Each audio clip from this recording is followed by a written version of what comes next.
Okay. Hey, everyone. Welcome back to the Not Just Politics podcast.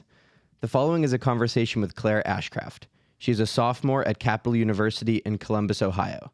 She is the president of the BridgeUSA chapter at Capital, as well as a senator for the School of Humanities and the Bridging and Bias Assistant for Allsides News. We sat down at the BridgeUSA Summit to talk about religion, politics, ideology, and more. To support the show, check out the link for the Say What Needs Saying Network in the description and the links for social media. Enjoy. Can you talk a little bit about your journey that led you to being an atheist? And can you make the argument for organized religion? Okay, that's an interesting way to start. I don't really think I had like a journey to being an atheist. It was more just I happened to be raised in the Catholic Church, and then people, when you get into like late elementary and middle school, start asking you what you believe. And at a certain point in middle school, my best friend like turned to me and very seriously was like, "Do you believe in God?" And I was like, "Well, I've been told to, but I didn't really think about it." And then I was just like, you know what? None of this actually makes sense to me. So in a way, it's more of a death by a thousand cuts thing of like, there's so many issues and questions and things that don't make sense. It's not just one thing. But it was also like,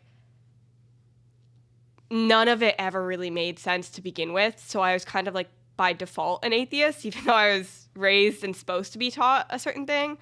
So that's just kind of where I'm coming from. And then the case for organized religion, I think religion is very powerful because it gives people a unified moral framework. And that's something where you can get a lot done. You see religious organizations doing a lot of good, especially when it comes to things like natural disasters. Like, they're very quick to action and to motivate people because they're sharing this morality together. And that can be a really powerful way to move people. But if it's like a cult, it can also move people in the negative direction. But I think it can be used in a really powerful, positive way as well. So religion to me is kind of a neutral thing.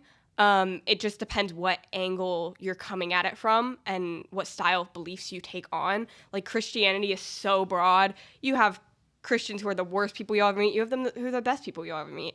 It just really depends, I guess, in what manner they decide to take their beliefs. And can you talk about a similar type of question, your political journey from where you started to where you're now? Because from what I understand, it was a bit of a change. Yeah, it's been a bit of a shift over time. So I didn't really engage in politics whatsoever until Trump was being elected. I was like 12, really showing my age there. And people would talk about how bad Trump is. And at home, I was hearing like, oh, but Hillary's emails was the thing, right? Mm-hmm. So I just kind of repeated that sentiment because I trust my parents. At that age, I think we all kind of parrot our beliefs that we hear at home. And people would bring up things that I didn't really know about. They'd be like, oh, but what about Trump's sexual assault scandals? And I was like, I don't really know that much about that.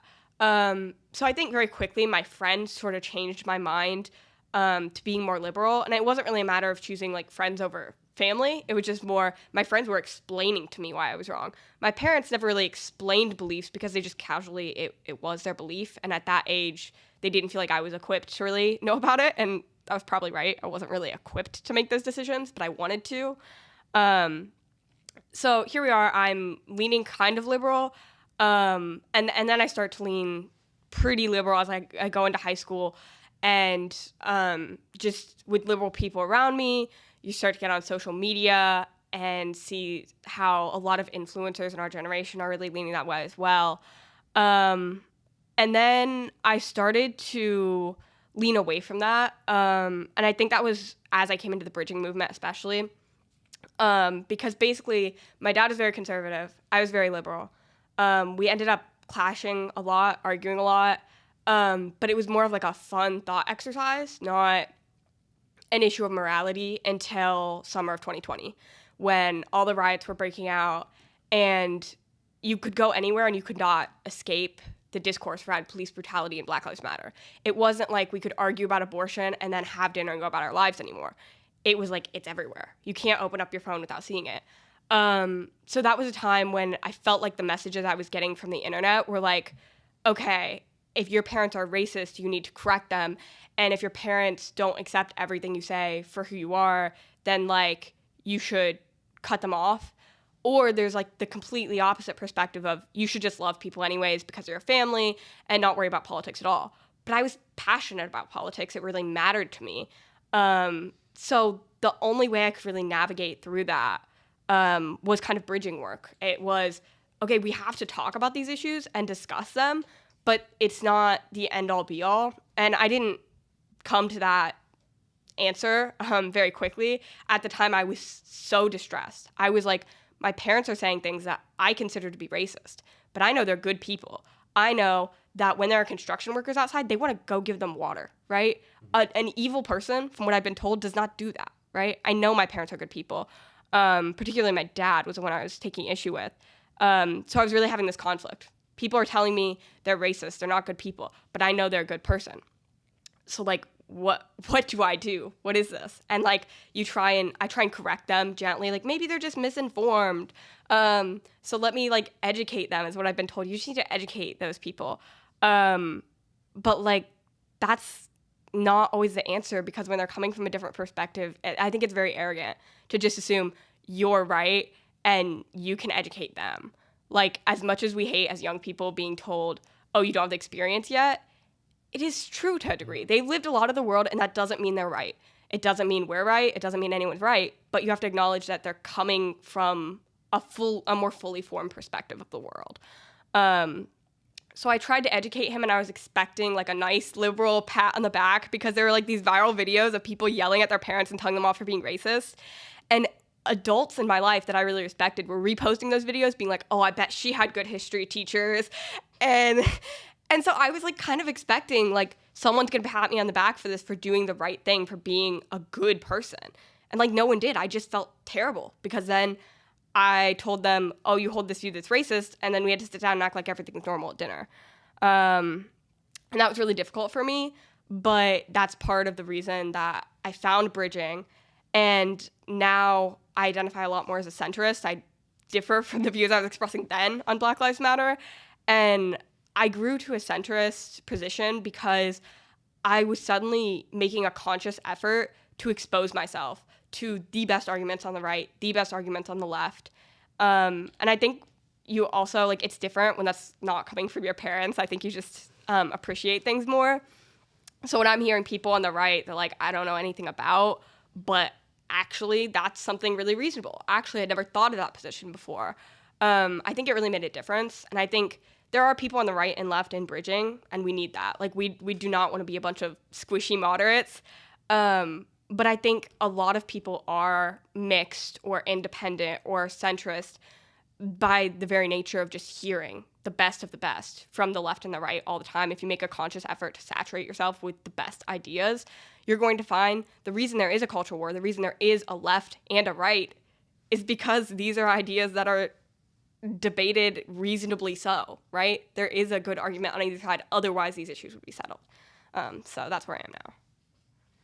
Okay, Ben Shapiro, who's notoriously a huge fan of the show, who's watching right now, has a mantra that is, my facts don't care about your feelings. I think that we should make data-driven decisions, but where do emotions and feelings play into our politics? And should they be ignored or should they be embraced? Oh, I think they have to be embraced. I think they play in a huge way, because what we find out through data, ironically, is that facts actually don't change people's opinions, because you can get facts from anywhere and people will disagree with where you got that fact. That's a biased source. Or even if they agree, even if it's Pew Research, right, notoriously reliable, pretty centrist, people will be like, oh, but it's phrased in this way, which they weren't giving people the full context, right? Or things like that. Like, they'll ask a question about student loan debt forgiveness. Do you support it or against it? And people on the right will say, yeah, but they didn't ask about raising taxes, which would be a result of that policy, right? So I think there's so many ways that data can be misused or twisted and all these things, and no one trusts it anymore. We do need to have some trust in our institutions, some trust in data, because personal experience isn't everything. It simply isn't representative of what the whole world goes through, right? I've even learned this weekend talking to everyone, my experience in Ohio, very different from New York City or California or Texas. Well, you don't say. Yeah, right. It's like, obviously, we do need data, but ultimately, it doesn't change minds. Building relationships changes mind. Having conversations where you really relate and try and understand the person, that's what's going to change someone's mind. So yeah, in a sense, legitimate facts that are well-based do not care about your feelings, but I promise you, your feelings care about where those facts are coming from, and your mind is automatically going to go into attack mode, defensiveness mode, if someone gives you a statistic that disagrees with what you have. And if you're really smart, we find that the smarter you are, the better you're able to justify false beliefs to yourself, right? Like mathematicians will get an answer to a question wrong if it disagrees with their deeply held beliefs. And that's just how we're wired, unfortunately. Like, some of us, I wish we were Spock and could just be like, oh, look at the data. This is an obvious good policy decision. But the reality is that we need people, we need relationships, we need feelings involved. So we're going to have to embrace them to be able to come together and make decisions. It's like what Noah Fenton posted. It's the facts don't change minds, friendships do. Yeah, absolutely. Yeah. Okay. So you consider yourself in the center. Do you ever feel the comfort, for lack of a better word, of ideology pulling at you? Yeah. I mean, I definitely still have biases. Like, when I read something with certain words, I have an immediate reaction, regardless of whether what they're saying is accurate or not. And it comes from both directions. Sometimes I'll read something and I'll feel that like old, like liberal tug voice in the back of my head that's like automatically reacting poorly to this right-wing message. But then I can do the same thing if I'm reading about, for example, like diversity, equity, and inclusion, or things like that. I have like an immediate kind of visceral, almost disgust reaction to like those words anymore, which is not something that I like or feel comfortable in, because someone could be making a really good argument and just be using those terms in a different way and in a different context. So I try, when that happens, to like take a step back and be like, okay, why am I feeling that way? And a lot of times continue reading. Like, okay, I can acknowledge that I have this disgusting feeling towards this person using this word, but let me hear them out and try and steel man their position. And also understand sometimes I can acknowledge like, oh, that's something I would have said 2 years ago. That's like a phrase that I would have used that now I'm like, ooh, that's not accurate at all. But being like, they might be accurate. Like, I feel like everyone has something to teach you, even if it's just you learn something about yourself from talking to them. So I try and come at it with an open mind and be like, yes, there are ideologies on both sides that's comfortable, that are influencing me, and that's there, that exists, can't control it. But what I can do is try and step back and be like, okay, I'm having a reaction to this. Where is this coming from? And is it kind of valid? Should I keep reading this piece? Is there still something to learn here? What's the value in surrounding yourself with people you disagree with? I think there's so much value just in like sharpening your own ideas. Iron sharpens iron, right? You might change your mind, but that's not always the goal. The goal of bridge building work is not always, at the end of the day, you turn from a radical communist to like someone in the center or someone that leans right. The goal is not to change anyone's mind.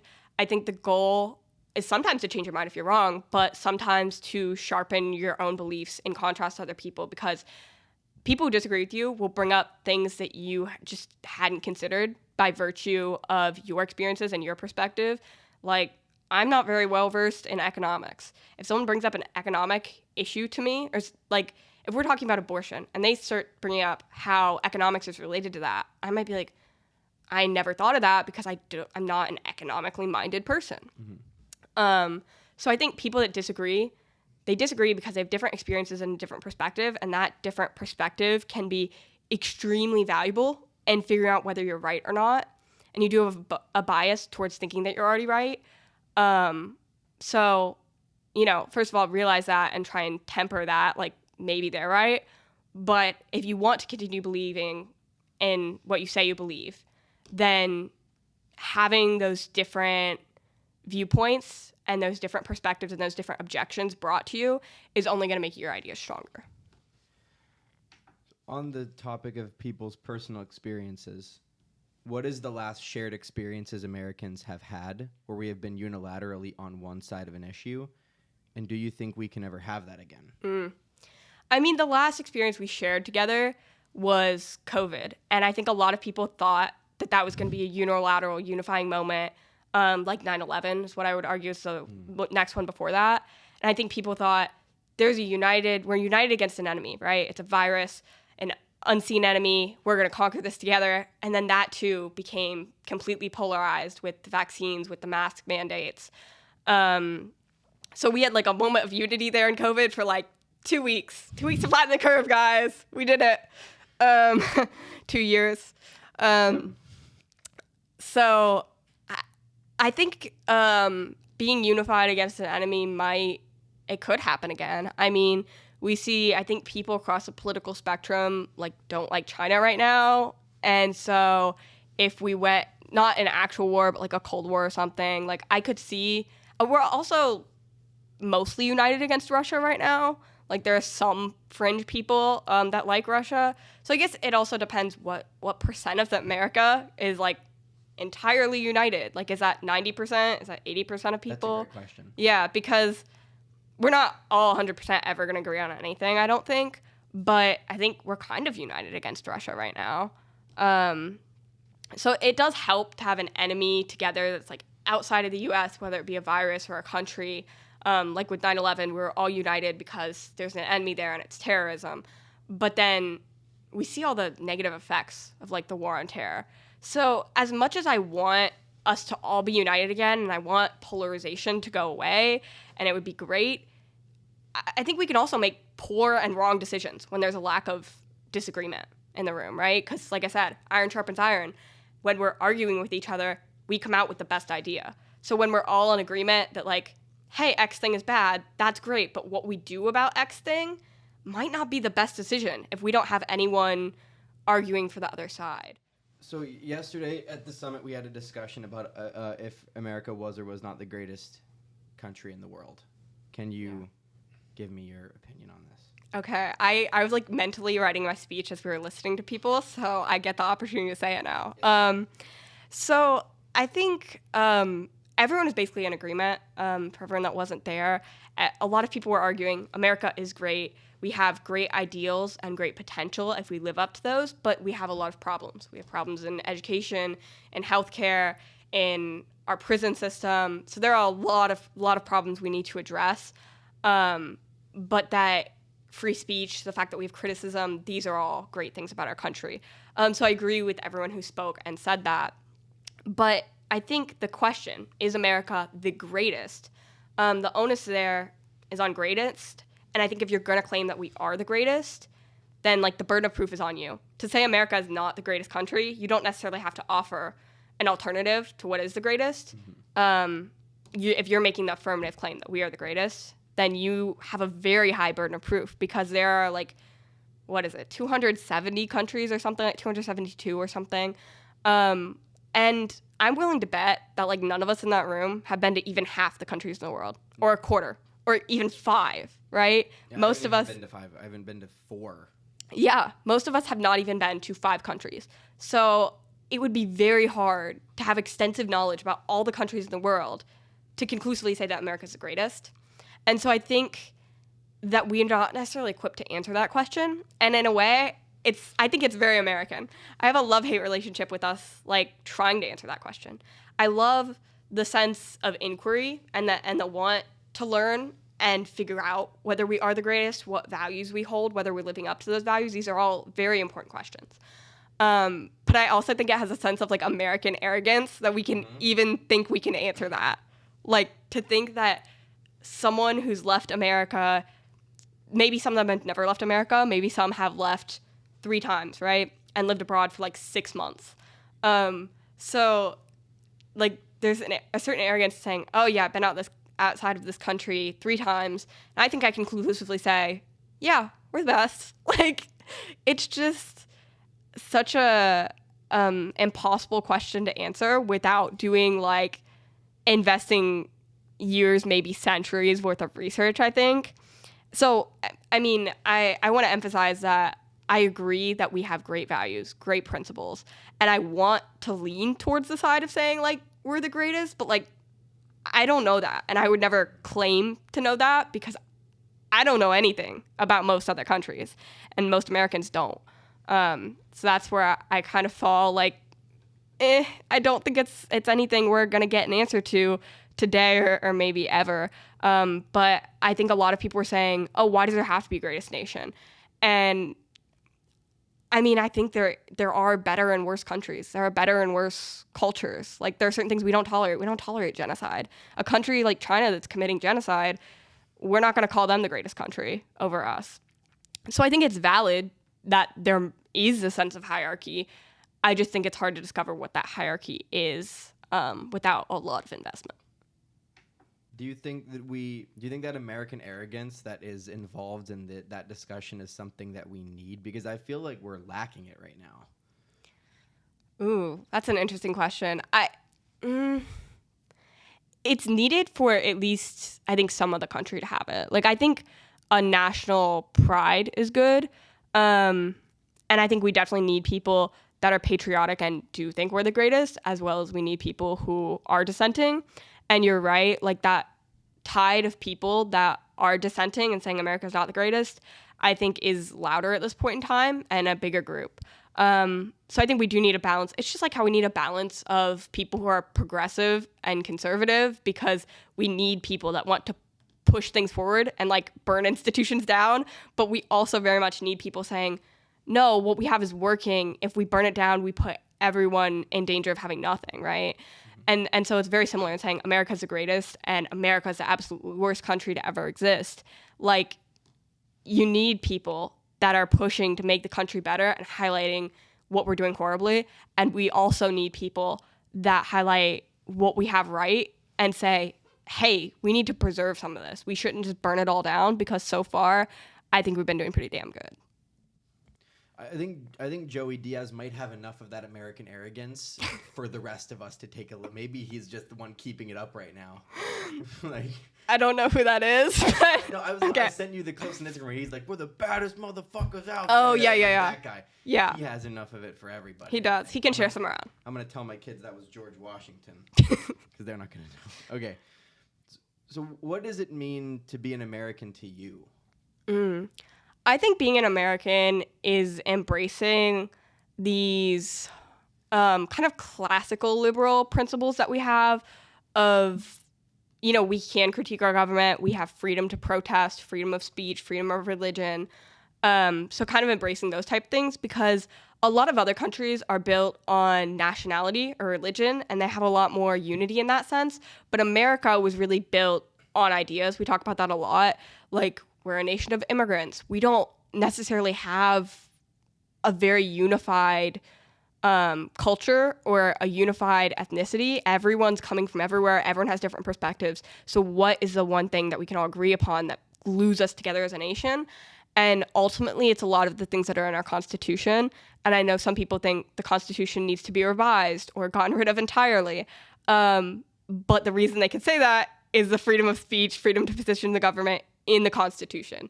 So I think ultimately a lot, if not the Constitution itself, a lot of the elements in it is what we're agreeing to when we decide to become Americans. Yeah, I think that it's interesting, because we're just, like people talked about last night, we're just a bunch of people. There's not really one thing that everyone's going to have in common. And I think that it's possible that whenever we don't have those shared experiences anymore, it feels like we're farther apart than we might actually be. Because whenever we don't have a common enemy to unite behind, then we start focusing on what makes us different from the people that are around us. And then that creates, not division, but it creates people to just become more tribal, maybe. Yeah, I agree. I find a lot of times that ideologues use kind of like buzzwords to reinforce limited thinking. So how does that... I hear a lot of people talk about open-mindedness and empathy, and I'm really of the belief that people are only open-minded and empathetic until you disagree with me. And then I shut that shit right off. And we're back to me just being bitter and angry at you because you don't feel how I feel about guns. or about abortion. So how are those words used to manipulate public sentiment from thought leaders? Yeah. I don't think it's intentional. Like, a lot of people are like, oh, these mass media companies and Ben Shapiro and Tucker Carlson and let me think of someone on the right, Hassan Piker or something, are like manipulating everyone and using this in-group language that's like unifying their base. And I don't think it's an intention. Well, search engine optimization is kind of intentional. Like, you do have to do certain things to get noticed on social media. Mm-hmm. But I don't think people are like, oh, I'm going to control these people. I'm going to use this type of language. I think it's what people get used to. When you surround yourself with people who think like you, because you do shut things down, that you're like, well, I just think it's immoral to have this view on guns or abortion or climate change. And you're like, so I'm going to shut out this small group. But eventually that group grows a little larger and larger without realizing it sometimes, because people that have that belief also have a lot of beliefs that come with it. So like, if you say, anyone who's pro-life, can't talk to them. Well, that's a lot of the right. Suddenly you very much limited your friend group and all these other ideas without realizing it. And that's when you can kind of get really used to adjusting to this language. Even like when I was in high school and I was more liberal, like the word intersectionality or privilege or something, like that was just normal to me. That didn't set off any alarm bells in my head. It was like, yeah, these are the words we use. You ask someone what their pronouns are. And now I'm like, oh, if someone says the word intersectionality, that gives me a vibe. That makes me pick up on your political thing. And part of that is because I work in bias now, so I'm trained. Okay. I'm sorry, what were we talking about before we had to everything? So I was saying I'm very attentive to like bias now, because that's what I work in. So I notice how a lot of these words are coded to be kind of on the right or on the left. But I think when you're entrenched in the right or the left, you don't really notice it as much, because it's how everyone else is communicating with you. Mm-hmm. So I think those buzzwords just kind of exist from people talking to one another who are very deep into the same mind space, which isn't always a bad thing. Like, you don't want to only be in your echo chamber, of course. But if you believe certain things, you do need someone who agrees with you to kind of go deeper into that. Like, right. How does this play out? Why do we believe that? And what are the consequences of believing that? Not just like arguing all the time about whether this belief is right. I think you can go deeper with that when you get in with people you agree with. But obviously you also need to talk to people you disagree with. And that loaded language and buzzwords can cause a lot of problems in that sense. And that's where I just recommend, if you're making a serious, genuine effort to like communicate with people on the other side, you just need to find language you can both agree upon and like clearly define what you mean by those terms. That's a big thing with buzzword terms, is people don't even know what they mean anymore. People throw them around and they're like, yeah, intersectionality, like everyone means something different by that. Racist has no meaning anymore to me. Yeah. I hear somebody is racist. It's like, okay, yeah. What did they do? Did they actually do something racist, or did they just say something that, yeah. I will see a white professor call a white student racist, and I'm like, okay, did they say something that was genuinely racist, right? Or is it just everyone walking on eggshells, like trying to preserve their sense of right morally better than everyone else? And it gets so complicated, like with terms with like anti-Semitism. It's like, did they pull a Kanye and genuinely say Hitler was okay, or did they like criticize the Israeli government? Those are two very different scales of things. And I think that sense of scale has been lost as these words have been saturated so much. And then they're never defined. Like, I think that you should be able to criticize governments, no matter who is running it. But if you do what Kanye did, that's obviously... But then that's sort of clearly defined. But even then, some people... Like, we were in that group today for our advanced moderation workshop. And one person said, well, what do I do if Group A is labeled Group B anti-Semitic, and now Group B can't say anything because it's always going to get labeled anti-Semitic? Yeah. Like, that one's even then a little bit blurry. But then there are some, like, again, when racist gets thrown around.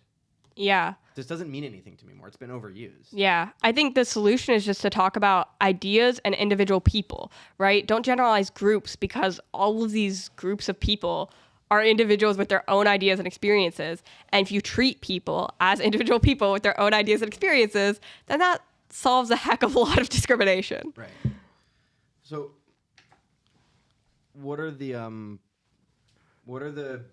benefits, like what are the pros or cons of, because you talked about if you decide to label XYZ idea in your head as bad and box it out, then you boxed out a lot of people because those ideas are sort of adjacent to each other. Yeah.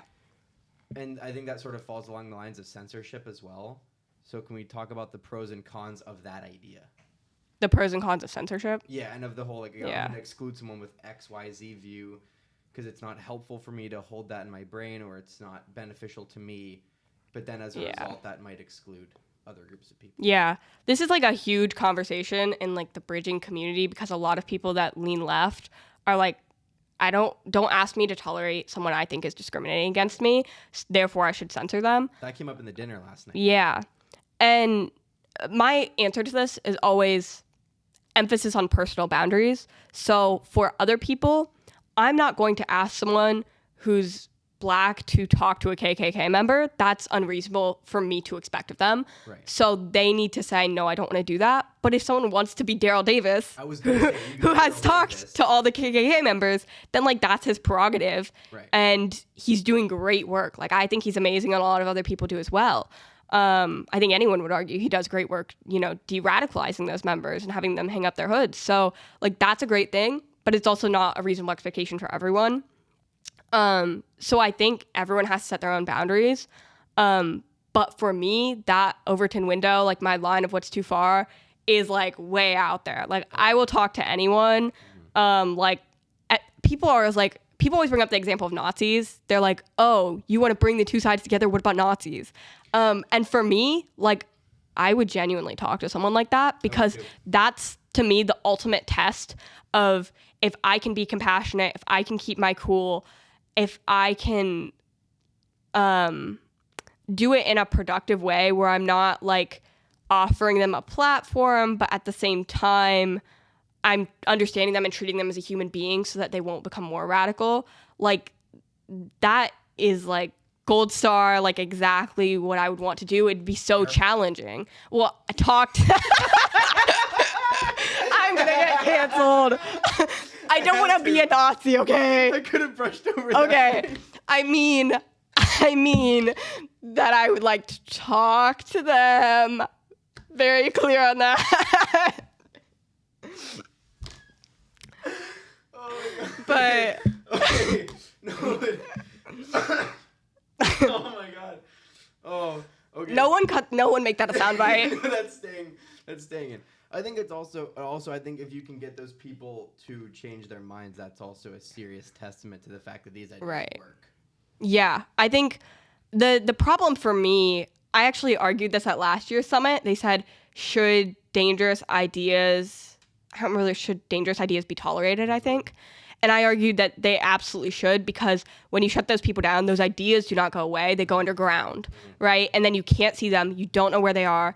And they're becoming more radical, because people, if they don't feel accepted by you, then they're going to go to a more extreme group. And that's where things become violent and dangerous. So we have to get sunlight is the best disinfectant. And I know some people disagree with that when they're like, it's really hateful. I don't want to see that. And I'm like, great, control your own social media so that you don't see it. Mm-hmm. But the state, the companies, those ideas need to be out in the open, so people that are willing to do the work, like Daryl Davis, I don't want to compare me and you to him. I was going to say like me and you and Daryl Davis, but we're not in that group, okay? We're not that good. But like people that are willing to combat those ideas, they should be able to do so, because that's what's going to keep them in check. And that's going to let us know actually how widespread these beliefs that we feel are dangerous are, rather than just letting them kind of fester in the dark and being like, I don't know how many people are like genuinely dangerous racists or dangerous anti-Semites, right? We want to know who those people are. So I think transparency is always the side that I lean towards, but I don't expect everyone else to like personally do it. I understand people need to have boundaries, but in a public sense, like I think almost nothing should be censored. Right. Well, that quote needs to go in. Whenever you write your book, that quote needs to go in there, because I love that quote. Okay. So you work for Allsides. you are the friend that works at Allsides. That I am the infamous. This is the infamous my friend that works at Allsides. Yes. Your identity has now been exposed. Do I need witness protection? You might. I mean, you know all the people that watch the show. I mean, the Paul brothers, Ben Shapiro. Yeah, great friends. The band 1975, apparently. Just yeah. There's so many people that watch our show. Yeah, the Paul brothers are Ohioans, so you know. They are Ohio. Yeah, this is very true. So, what is that? It's all right. Shout out Jeremiah Cut. This is his book that he wrote. Oh my goodness. I'm so impressed by him. I wish I had a book written. Actually, no. If I had a book written, I would want to revise it in like a year and 6 months. He did. This is the newest version that got edited and got trimmed up. Yeah. I'm impressed by him. That episode will be out before this one. So. You'll have to like send me photos. So either I'll get one from him or like I'll have to pirate this from you. Take this one. Because he has 20 copies at his Really? house. I'll just get one from when we go back to Pittsburgh. Oh, cool. You okay. can just have that, yeah. Actually, and he signed it as well. So when he becomes famous. So famous that he's on Joe Rogan, you can say that you have a signed copy of his book. Yeah, no, you can have that one. Because I'll have to talk to him today about getting another copy. It's very impressive. Yeah. And, like, there's all the citations like in the back. Like, it's just like. Wow. Yeah, it's crazy. It's so impressive. The guy's like, I wrote a book, and I was like, we know cool people. We know very cool people. Okay. So anyway, you've been exposed as the friend that works at Allsides. Do you know how they manage? Because they have a media bias like gauge type thing. How do they calibrate that? Yeah. So we have a media bias chart. It's been retweeted by Elon Musk, and Lex Friedman tweeted it. I just got to plug that. Elon Musk loves us. Well, they're both huge fans of the show, so. Yeah. Lex would already know. He's going to have me on. I hope, one day. So we use a lot of different methods to calculate that. The main one is we do editorial reviews. So our multi-partisan panel of bias experts will look at a source for like an hour. We'll go through their homepage. We'll see what they posted, in the last 6 months and read through it and say what type of language are they using, what type of bias comes out. And then we'll assign them on a scale. So it goes from, I believe, +9 to -9, negative being on the left and then positive. So we'll assign them a number and then we'll average first the people. We usually have 2 people on the left, 2 people on the right, and 2 people in the center. So we'll average all of our scores that we gave the outlet and average them all together and give them a score that way for an editorial review. We also do blind bias surveys. So that's where people can go to our website and there's no name of the outlet on there, but we'll be like, okay, we're doing whatever outlets. We're doing these 6 outlets and we'll remove the name, but we'll just have, here are 3 headlines that they had on this day. And then we'll do like the first 150 words of like a story and say, what bias do you think this unnamed outlet has? So we do it that way as well. And then we get a bunch of information from, again, our customers on the left, center, and right on what they think the bias of this outlet is without knowing what the outlet name is. So there's no like preconceived notions. They're just genuinely guessing based on the language that's used and the type of headline and that kind of thing. So we have blind bias surveys, we have editorial reviews, we do have community feedback that doesn't directly like change our ratings, but if a lot of people disagree with our rating, then we'll be like, okay, maybe we should do a blind bias survey on that next. And then we also take into account independent research. So when universities like do research into certain outlets, we'll include that. So there's like a wide multitude, an array of ways that we determine how something is biased. We have small group editorial reviews and regular editorial reviews. So sometimes we'll do small group. If someone says, I think we should really move this outlet, then sometimes we'll just have someone on the left, center, and right like look at it really quick and be like, has this moved further in one direction or another? So we really take a lot into account when creating those bias ratings. It's not just like one person being like, yeah, this is on the left. Right. Like, yeah. There's a lot of ways that help us determine it and further determine if we're right through our customers and like people that are just out there in the world, how they perceive that outlet, not just people within the company. Mm-hmm. And what was your favorite thing that you got from that convention that you went to for them? So we just did our first like all hands in person where we all met in person. And let me see. I think my favorite thing was doing brainstorming, just because we all have these crazy good ideas of like what we should get into next. So I think that was the most fun for everyone to finally just like let loose all these things they've been thinking about and wanting to do for years. And they're like, I think we should really get into this. And it opens up like these whole can of worms that I just love when you're with the most like innovative people that you think are the coolest, and the ideas that we come together and make, I think, are so great. Okay. What was one small act of kindness you were once shown that you'll never forget? First thing that comes to mind is there was a day last semester that I was really stressed, and then I was in the library printing something, and I left my keys in the library, and I didn't even realize until I was halfway through the day, and I was getting up from my class, and I was like, shoot, where are my keys? And I had another class in 15 minutes, so I like ran back to the library and couldn't find them anywhere, and someone had turned them in at the front desk, thankfully. And like it wouldn't have been a big deal if it was just my room key, because I can get another. But it had like my car key, which obviously has the make of your car on it. And I was like, someone could have just gone to their university parking lot and like pressed the panic button and stole my car or something. So like, I have no idea who this random stranger was that turned it in the front desk, but I'm very grateful for them that they did that. It's obviously just a nice thing to do, but I really like saved my day right there.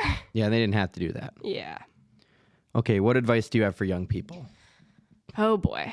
I think one of them is just like, I always try and take life too fast and like try to enjoy where you're at in the present moment. Like you're only, and I know that's easier said than done, but like once you're out of a certain period in your life, once you're like out of high school, you're always going to look back at that time. And if you don't have a lot of memory of it because you were just doing so much and everything was a blur, then like that's not great. You want to have some great memories to look back on.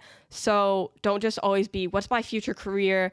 What's this future thing? What's the next step to get me there? That's very important. But at the same time, leave some time to just enjoy where you're at, go to that party. Like, I think that's one of the things that I struggle with. And I think that young people should, be able to strike a balance between having purpose and, trying to understand themselves, but also being like, that purpose doesn't have to come at the cost of like enjoying your day to day. You need to have a balance of enjoying your day to day and feeling good about what you're doing in the long term. So the advice is slow down, coming from the people that took the 1 hour break at the summit to go record a podcast before we go do more summit stuff, before we then go do 10,000 other things. I didn't say I was good at it. I said I was working on it. This is true. It was so funny today. The BridgeUSA CEO is walking around the tables. He's the coolest person. He's the coolest. He's so nice. He was just walking around the tables. And I forget how it came up in conversation, but he basically called us out for just chronically overcommitting. He's like directly called us out, and I was like, wow, this is so He said, funny. I don't know why people in our generation think you have to be doing 300 things to like be successful. And I was like, shut up, I'm doing 300 things for you, okay? Like I'm doing 300 bridging things. You should be proud of me. He is proud of me. He said I'm a hard worker, but like I also work far too much, and he did call us out. I immediately looked over you and I was like, he called us out in the middle of breakfast. Yeah. For doing too much. Yeah. Okay. What gives you hope for the future? People like the people I'm meeting here. Like I just feel like I have so much opportunity. I'm so grateful to like be surrounded by the coolest people at Allsides, at Bridge. Like everyone is interesting. I've not met someone in Bridge that I did not like and did not want to become friends with. Like, so I think just surrounding yourself with people that you really admire and look up to and you just think are the coolest people, like that gives me so much hope, because I'm like, these people, they're doing something and I can see that they're doing something. It's not just, oh, we all want to sit around and discuss and sing Kumbaya. It's like, even at the debate last night, like people actually change their minds. And even though that's not always the goal, it's like, you can see the difference that these people are making in other people's lives. And that's what gives me a lot of hope. Yeah. Last night, Jeremiah said, what gives him hope is that he said, whenever I see a group of people in a room that are giving 110% of what they have every single day, it's really hard to bet against that. Yeah. And that's what I feel like this whole thing is for me. It's like, I see all of these people, none of them have to be here. Like, none of the students that came from these, like, none of us had to come here, but we all did. Yeah. And that's something, like, as much as I just said, slow down, I try to push myself. Like, that's something I really have been doing since I started college last year and this year, is like forcing myself to do things that make me uncomfortable, which for some reason over the last few months has involved flying across the country. Yeah. Yeah. But like, that's terrifying. Flying across the country alone when you don't travel alone is scary, but I did it because I knew in the end I would enjoy it. I would get something out of it. Yes, it would also make a good story. Yeah. Like, and I did, and I love it here. I loved it at the Allsides event in San Francisco. Like, it's been a really meaningful time, and so I think it's balancing risk taking with what is going to be meaningful and purposeful and rejuvenate you and give you hope. Like, that's what it's about. Well, I think we got to get out of here. We now have 20 minutes of the 1 hour break remaining before we have to go bridge the gap. So thank you for sitting down with us. You've now officially been on the show because your first episode never aired because I was in the Echoey Point Park Library. But this was a lot of fun, and we'll probably see you next time at the Brave Angels Summit in Gettysburg. That'll probably be the next time. Yeah, I would imagine. Yeah. So thank you. Bye, everybody.